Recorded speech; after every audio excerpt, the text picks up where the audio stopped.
Well, I've had a bunch of people kept checking in to see how I'm doing in the camper, how the temperature's holding up and all that stuff. And it's going. It's not ideal.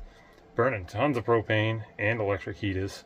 Last month's electric bill from the electric heaters alone without the propane was like $550, and it's colder this month. So it's bearable. It is what it is. I'm thankful for what I have, and I'm okay with it. It is what it is. But a lot of different things is just like, you know, things are cold, and like I shut myself down into the bedroom and the bathroom, and I just heat those at night, and I let the whole rest of the camper kind of cool down.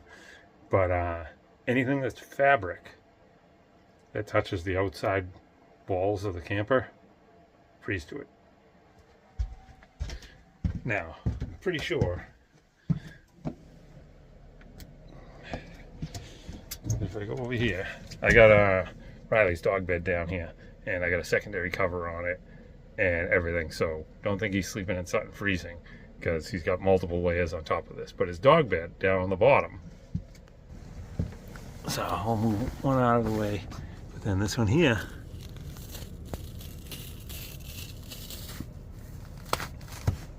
see the crystals on the wall? And I already shuffled all my clothes around, but in this closet here, any clothes that touch the wall, so every time I put clothes in there, I have to make sure they're not touching the outside walls, because they'll actually freeze to the outside walls in there. So a few things like that are very interesting, we'll say. But anyway, like I said, I'm thankful for what I have, and it is what it is, and we'll keep getting through, and hopefully next week we get a little bit of a warm-up. So I know tonight's going to be excruciating. It's supposed to be like 10, 20 below wind chills and stuff like that, but it's kind of what we've been dealing with. So I think I'll be okay. And pipes only froze once. I got those thawed, and I keep a heater under the camper now also, so that's another electricity suck. But yeah, anyway, and there's Riley with some of his toys. Got some of his toys, and he's got his peanut butter pad there. Hi, buddy. Hi, buddy. Oh, yeah. And that's officially his bed the whole time he's here. So he claims the whole couch when he's here. But that's okay.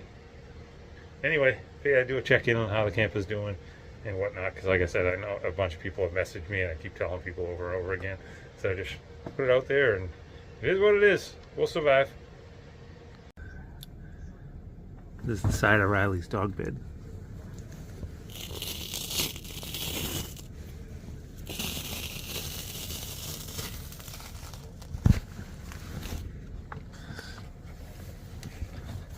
I have extra that thing so he's not like totally on it. And then let's see if there's any socks touching the wall here. Not there.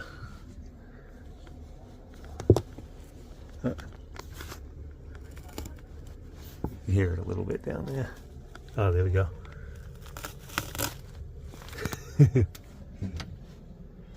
Pretty rough. Well, I was getting all prepped for the impending storm. We're supposed to get, I think, 17 inches now tomorrow, and of snow. And temperatures have been well below freezing, single digits. This morning was -1 at like 7 o'clock this morning, so it was probably even colder in the middle of the night with wind chills. I think the wind chill this morning at 7 was like 13 below, something like that. And they're talking wind chills of 20 to 40 below over the weekend with the snow. So that's going to be exciting. And as some of you know, I'm doing the camper life thing while I'm working on the house. And this morning, all the water pipes froze. So I hooked up the propane tank. I got a torpedo heater in there that has an electric fan in it that blows it out. That cranks some serious heat. So I've had that going in there for hours, and the pipes just started freeing up. So I just ran everything. Everything's clear. So now I'm gonna see if I can find a place to put this electric heater and just leave that under there, because I skirted the whole camper. So I'm gonna see if I can leave that under there and keep it from freezing, because it's not like it has to be 60 degrees under there. I think I just gotta get it up another 10-15 degrees to keep it from freezing again. So I think anything's going to help. Even some people say you just put a couple of incandescent light bulb fixtures under there and that's enough, but this is getting pretty bad, so I'm going to see if I can set this up. And this one panel here, I didn't actually tape this one in, I just cut it real nice, so if I had to go in there, there's the torpedo heater. Oh wow, that's hot in there. Yeah, so that thing's been going pretty good, 40,000 BTUs. Wow, that's some serious heat coming out of there. I'm going to get this cover back on. But I'm going to get this shut down and get the electric heater in there, and wish me luck that'll hold up for the, basically these temperatures are supposed to last for over a week right now. So hopefully it holds up. See what happens.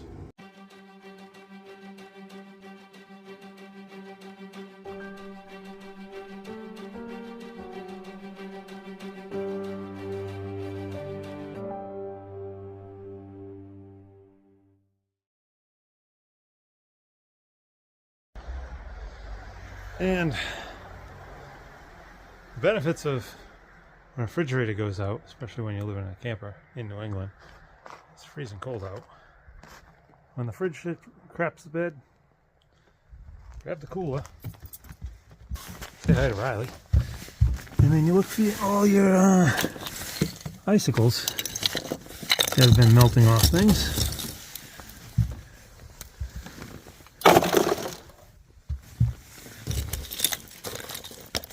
And you got a place to keep your stuff cold. You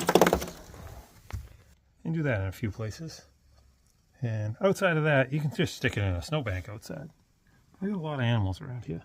So I'll throw a bunch of those ice in there, throw some fresh clean snow in there that Riley hasn't peed in, and throw all my stuff in there for now while I figure out the fridge. There we go. Got the essentials. Cheese, eggs, and a couple of beers, a couple of sodas, a couple of waters, all in the cold. All packed in with snow with a pile of ice under it. That should do for a little while. Let's see if I can fix the fridge. I kind of doubt it. It's electric and propane craziness. So, we'll see. But I'll try. Riley, what do you got? What do you got? What do you got? Is that a horse ball? Is that a horse ball because you are part horse? Yeah? You like it? You like it? What do you got? What do you got? What do you got? What do you got? Alright, back to camper life update. So, you know, campers run on tanks for wastewater and supply water. So, you gotta drain them and fill them periodically. And when it's been single digits, for the most part,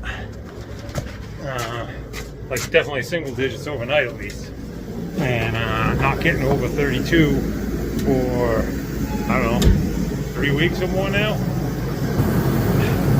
This is the drain hose that I use through a macerator pump. So this freezes solid even though you try and drain as much as you can out of it.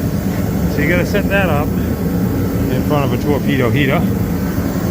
Keep rotating it around until that's thawed. And then once it's thawed, you got to get it out there and hooked up. You got to get this 12-volt battery I bring out there.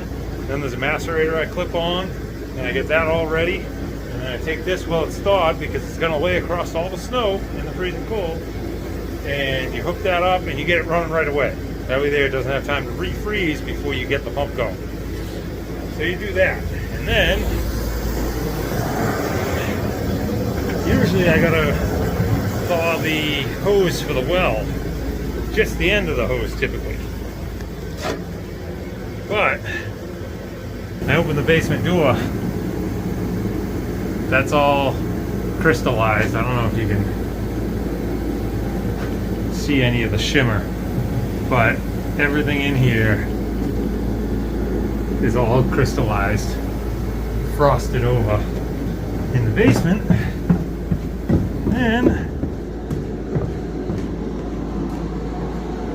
down here, I I got the propane torpedo heater going. I think it's going. Yep. Over here, because that's where the hose attaches to the well. That's where it comes out of the well. Frozen solid. Frozen solid all the way, at least to where it comes through the foundation. I don't know if it's frozen further out, but the house isn't heated, the basement's not heated, or anything. So, I might not be able to get the well water working again, but we're going to leave that going for a little while. I should be able to get the tanks drained at least. If I can get the tanks drained at least, then I can go buy water. What's that noise? It's a weird noise. And there's still plenty of debris down here from the floors and all that stuff for animals to hide in.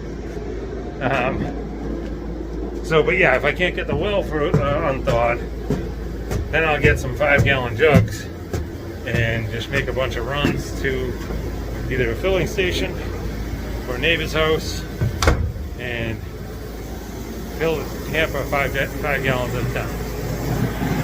Camper life, but I'm probably saving $2 grand a month by not paying for an apartment. That I'd probably have to sign a year's lease on. So that's over $20,000. And this is just in the bitter of the winter. The rest of the time, it's not too bad. Well, I gotta get back to work. And something happened with the silly little cigarette lighter adapter that was on that. So did away with it, hardwired it, and now it works. There's probably a fuse in this thing because that was frozen. I had to pull the cover off, spin it with a screwdriver, and it got crunchy, cleared up, and then it wouldn't even try after that. So let's see about that. See if that works now. Now I think the drain hose is filled. And now I got both torpedo heaters down here. Grouped up that hose in the corner and aiming both of them in there. Hopefully nothing moves while I'm draining the septic tank in the camper into the, that's where the, right outside this wall is where the access hole is to dump it into the septic tank. So hopefully nothing moves and catches on fire down here while I'm dealing with that other part. Oh boy. Let's try doing something a little different than this time. Got it all drained. I haven't had anywhere that I wanted to keep the drain hose that has like sewer water going through it. That's not totally freezing cold. Do have a little bit of a heater going under there to keep the pipes from freezing. So I bundled that up, wedged it through the hole here I have, because I made an access panel here to be able to access the drain system. And then simple hold it together, just a couple of nails wedged off at an angle just so it can't fall off and be inviting for animals to wander through. And there's another valve over here. I'll do the same over here. I just cut the plugs at an angle so they wedge fit so they can't fall inward. They only go in so far.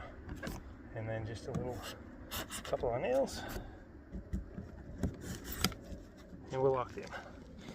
Let me go check on that well line. Well, the hose coming out of the well thawed. I just flipped it on upstairs. I can hear it come on. And it just sprayed some water out right onto the heaters. So that's clear. I don't know if the hose is thawed yet. I'm gonna hook that up and see if it'll flow through. See what happens. Getting there. Just turned it on. I got some ice chunks to come out of it. And it's dripping out the end. Almost there. Some of the ice chunks moved around, plugged up another area, so give it a couple more minutes. Hopefully I'll have water so I can fill up the freshwater tank now. Because the waste tanks are all emptied. Now hopefully I can get the freshwater tank filled. That'll be good. Maybe that'll get me past this single-digit temperature that's coming this coming weekend also. Wish me luck. I think we finally got it. Just got a bunch more ice blowing out of it and a good amount of water on the floor. Alright, now get it outside and run it a bunch and hopefully fill up the camper. Look at that. Gonna run in water again temporarily. Gonna let it run out for a few. Put my inline filter on, but there we go. She's flowing. We're making victories here today. Fill her up, Captain. That's satisfying. Well, that's a total victory for today. So, and the refrigerator, where I had to take everything out, put it in the cooler, shut it down for a while. I switched to the propane mode, and this morning I had a bottle of water in the freezer, and that froze, and the fridge is back to keeping everything nice and cold. So I don't know if it's the electric side or if it just froze up and it needed to thaw for a few. Either way, it's working right now. I may have to keep running the cooler and switch to electric and see if it stays cold or not, just so I know for sure. So I'd rather not be burning propane, rather just electric. But anyway, a good victory, and we'll call it good, because we just touched, like, I think 31, 32 degrees today. So today was the day to do this, where we're at freezing and not massively below. But anyway, thanks for stopping by and checking in, and I'll put together a couple other videos with this probably of different camper debacles.